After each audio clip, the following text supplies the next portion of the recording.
Hello and welcome to the Savvy Gadgets channel with me, Ven UK. If you've already subscribed to my channel, then thank you very much. Your subscription is greatly appreciated. If you're not already a subscriber, then hit that subscribe button so you don't miss out. Now, as a wise man once said to me, shut up and get on with it. So here it is.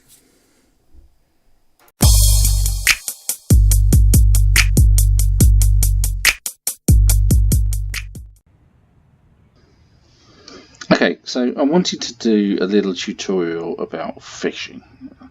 Now, whilst you're on your travels, you need to consider a couple of things, but one of the things you need to get is obviously a fishing rod, which is currently in my hand, and some fishing tackle. Now, the other thing you need is some bait. Now, there's two ways you can get bait. You can either dig in the ground whilst you're planting potatoes and seed packets and things like that, or you can use, if you can make one or find one, a fishing net trap. Now, with the fishing net trap, when you set it in the water, it will catch these little guys, little bait fish, and then whilst that's in your inventory, you can then just fish. So what we'll do is just place the net in the water like that, so we can catch some more fish.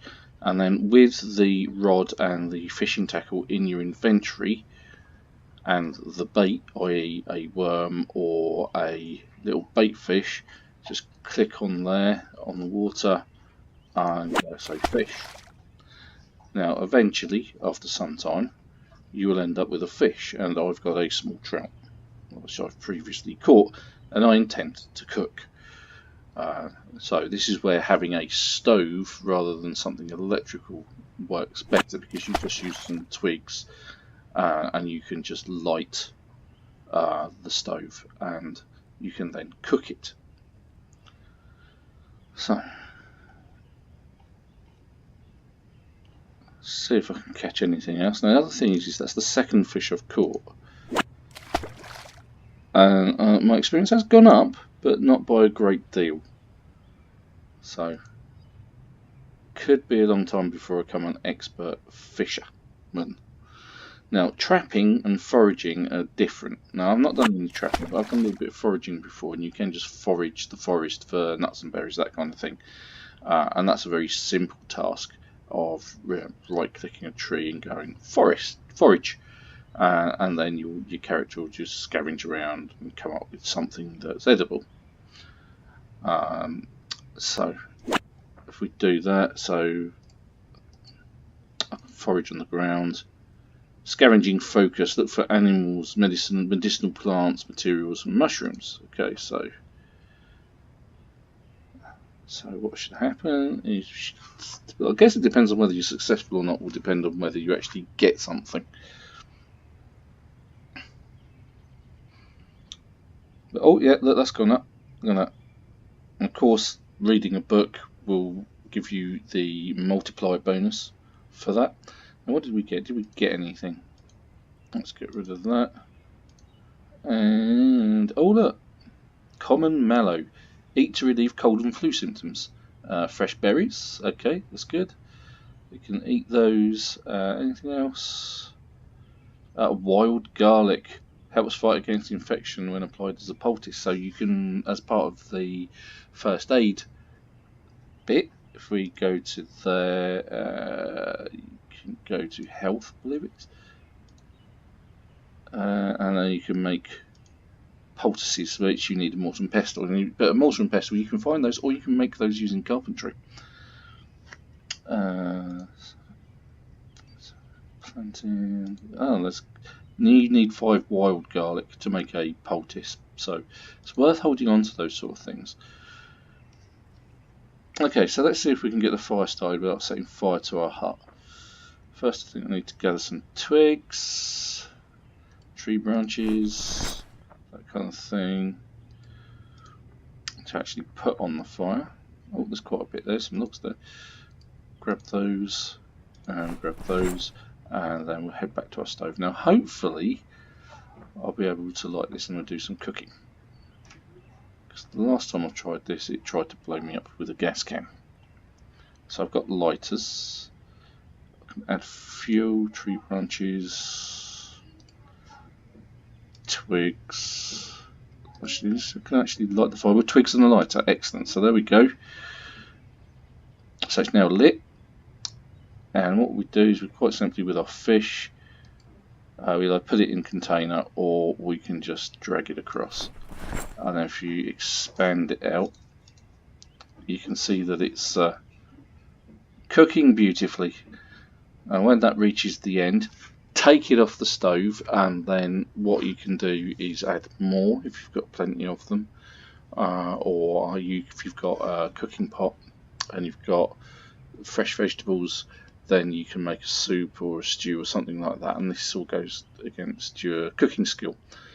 And then you've got a way of feeding yourself nutritious meals and keeping yourself going, basically. With the rain and the rain catchers on the top of the house, I'll have fresh water. I can use that in the cooking as well, so it all sort of comes together. Okay, so it is coming towards middle of the afternoon for day 7, and I'm fully expecting the zombie horde to turn up at any point. So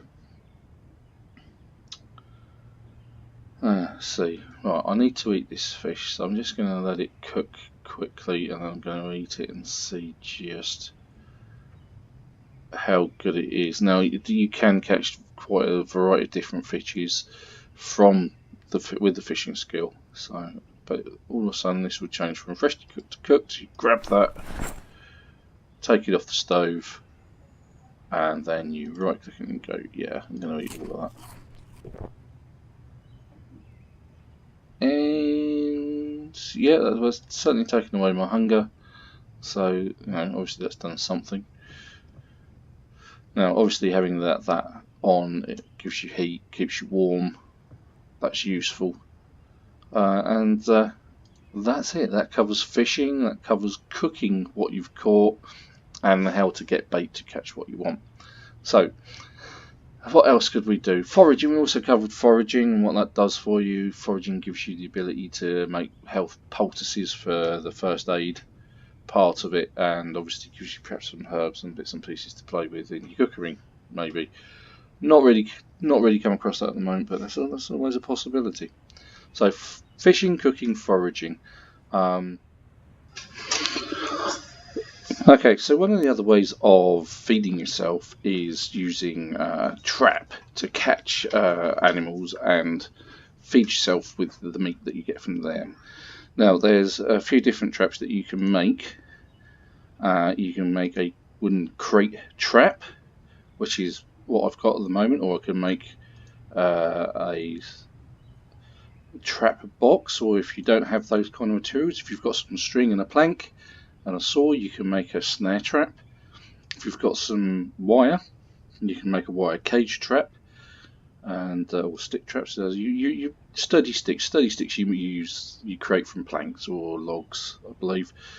So there's plenty of options to go for there. So I'd actually like to try and build one of those.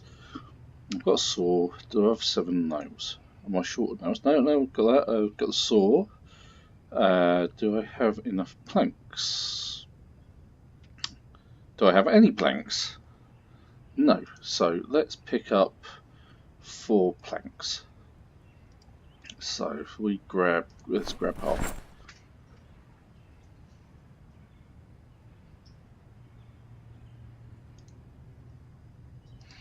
Right, and let's go carpentry. So fall under misc. A wooden cross, lovely. No. So what we'll do is go over here. And why can't I make one of those? Do I not have the skill? Ah, yeah, I don't have the right skill. I've only got trapping. I haven't got any level in trapping, so the only one I can make is that. Okay, that was quick. So should have some of that. It's a trap. So in here we just go place the trap. As I've got room for 2, I'll do a second one. I think I had enough for the second one. What am I missing? Ah, plank. So grab another plank.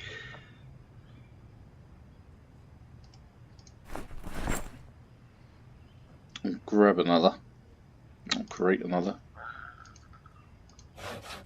Of course, this all helps your carpentry skill. And bung one over there. There we go. And we'll come back to them a bit later, and hopefully we should be able to add bait chips. That'd be important. You've got to add bait to it, otherwise nothing will turn up in it. Depending on what bait you add in, I suppose will depend on what you get in your trap. So there we go, there's the first start in trapping. Once you've caught something, you can then cook it and eat it. So fantastic. And there we go. So we've now covered foraging, fishing, cooking and trapping. So these are the main survival skills that you need in the game to get the food and sustenance you need to continue living, basically. In the meantime, we're doing all of this while we're waiting for the zombie horde to turn up. That is day 7, so it's getting late afternoon, so they're going to turn up in the next day or so, I feel. So when that happens, I'll record it and see if I can escape or kill them all. Okay, so if you found this useful, thank you very much. If you're already a subscriber, if you're not a subscriber already, hit the subscriber button and keep up to date with our videos, and I'll see you in the next one. Thank you very much for watching. Bye bye.